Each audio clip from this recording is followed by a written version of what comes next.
Good morning, here again.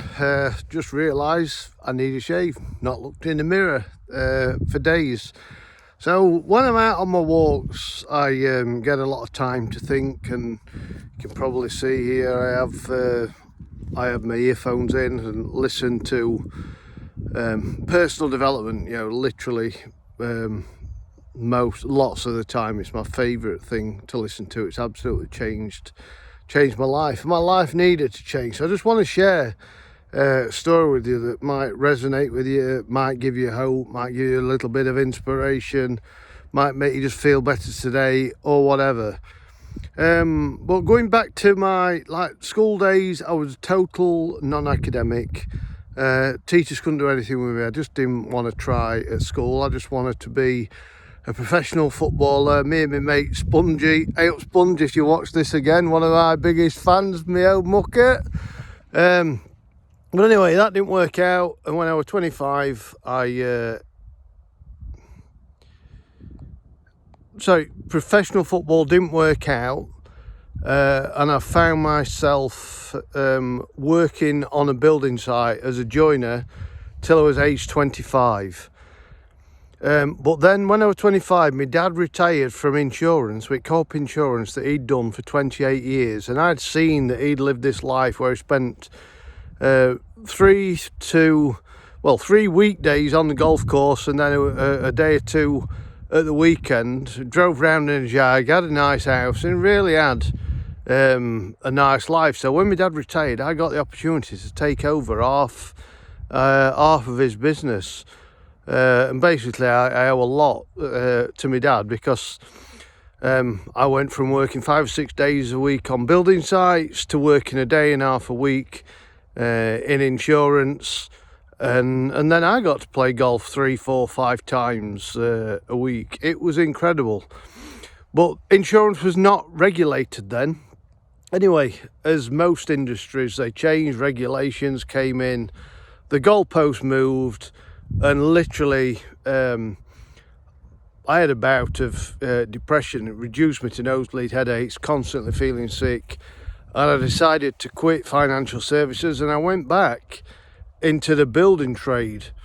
That would have been in about 2004. And I was happy as a pig in muck for a long time, because all that pressure, all that expectation had gone. But then I was working lots of hours. The recession came in 2008, 2010. I was having to work all over the country, 60 and 70 hours a week on building sites. I had to leave my family at home, which I absolutely hated. And then over a period of time, I got tennis elbow, bad knee, bad back, and I wasn't going to be able to carry on in the building trade. And I really started to worry about my future. I'd quit on financial services. I could no longer carry on in insurance. And I found a plan B, which is where I stumbled across the totally different financial education and personal development. And I did that part-time for 4.5 years, and I replaced my income, and it was coming in now every week, every month, whether I don't, all my bills were covered. Now, I'd had 14 years in financial services and finished up from that skint and depressed. So that's in the conventional world, the conventional thinking. And then when I started to study the likes of Robert Kiyosaki in Rich Dad, Poor Dad, 5 years later, all our bills were paid before we even got out of bed. So I managed to achieve in 5 years what I'd not achieved in the previous 45 years. Now, I know a lot of this sounds too good to be true. That's exactly where I was. I was really, really skeptical, but that's all I knew, and that's all that most people know. Do you know 97% of the world's wealth is owned by 3% of the world population? It's absolutely staggering. So I've managed to move into that 3% with what I've learned. Now, I was never a reader, but I came across a guy who became like a business coach to me, and he encouraged me to start reading. And I said, John, I've never been a reader. I'd only ever read Charlie and the Chocolate Factory. in my life. And John said to me, well, stay stuck where you are then. But anyway, he recommended that I start reading stuff. And do you know, after I'd been reading for about 2.5 months, I noticed that I was starting to feel better. I was a lot happier. I could see a different future because it was doing something different to what I'd done that got me to that point. So here's the first thing. If you're just going down the same path and you're just moaning, you haven't got any time, you ain't got any money, but you're too close-minded or skeptical to look at anything else, if you stay inside the box is going to keep you working 40, 50 hours a week, going on one holiday a year. You're going to be doing it till you're nearly 70, and you're just going to carry on moaning with everybody else that's inside the box. So anyway, it got me looking outside the box.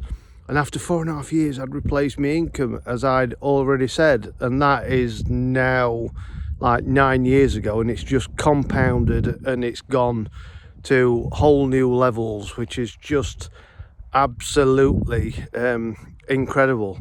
Now, I'm doing dry January at the minute. A lot of other people made changes in the new year. You know, what changes have you made, and have you stuck to them, or have you given up on them already? Now, most people give up on stuff too soon, which is one of the things that you learn, and it smacks you between the face. Oh God, so if I just stick to something, focus at something, and I get knowledgeable about it, and I improve my skills and my confidence and my belief in it, my results are going to change. Now, goal setting that I'd never done was huge, and it became a massive part of what has totally helped me change, because goals get you focusing on the future and things that you want in life, whereas most people spend their life looking back and all the painful things of the past, and spending their life in the rear view mirror.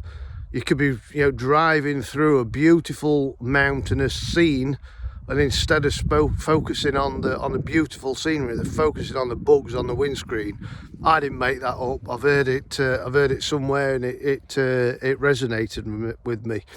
Yeah. So back to goals. Well, most people don't set a goal. They just simply set a New Year's resolution.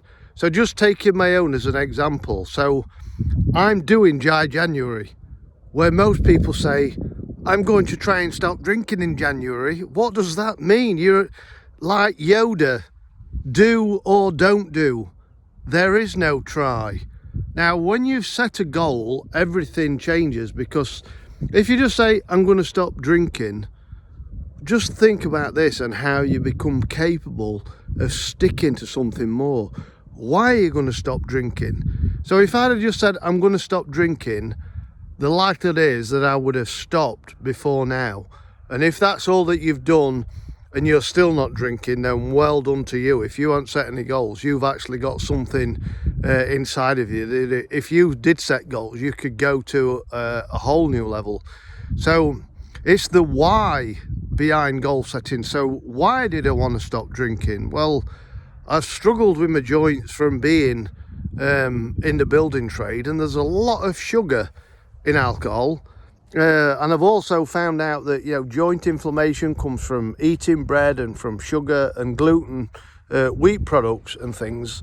And I really, I'm not getting any younger, and I want to get back on the golf course. I used to play a lot of golf, but I've not been able to play for years, and I'm getting older, and I really, really, really want to get back onto the golf course. So, if I get tempted to even think about a drink, I have to just think about the reasons.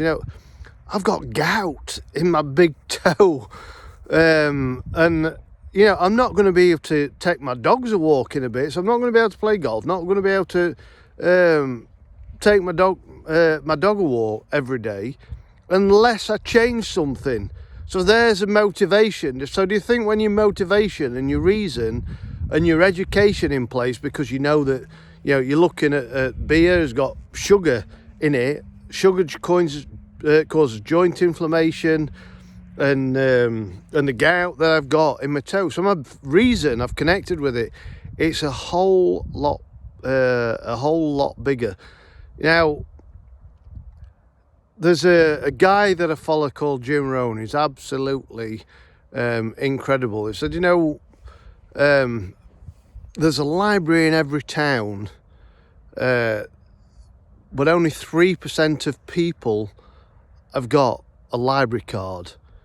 Most people don't drive to the library, they just drive by the library. Now, if you want to be stronger and fitter, there's a book on that. If you want to be more successful, whether that is in to be happier or more money in your bank account or take care of investments or whatever, there's a book on that. Now, there's hundreds and hundreds of people that have written books on how they've become successful in life, and people don't read them. They use the cross finger, just cross your fingers and hope for things to get better. Now, I don't know about you, how's that going for you? I'd never been a reader. When I started reading and I actually implemented the stuff, my whole life changed. I've got some incredible book recommendations, so stay tuned to my daily walk tips, and I'll just share some pointers and recommend some books, but they only work if you get them. And if you get them, they only work if you read them. And if you read them, they only actually work if you implement what's in them. But if you're looking to make changes, you've got to change some things. Could you read 10 pages a day of a book that somebody's that's successful, that has put 30 years of their life to condense it into something that you can read in 2 weeks? I'll leave you with that to think about. Have a fantastic day. Bye-bye.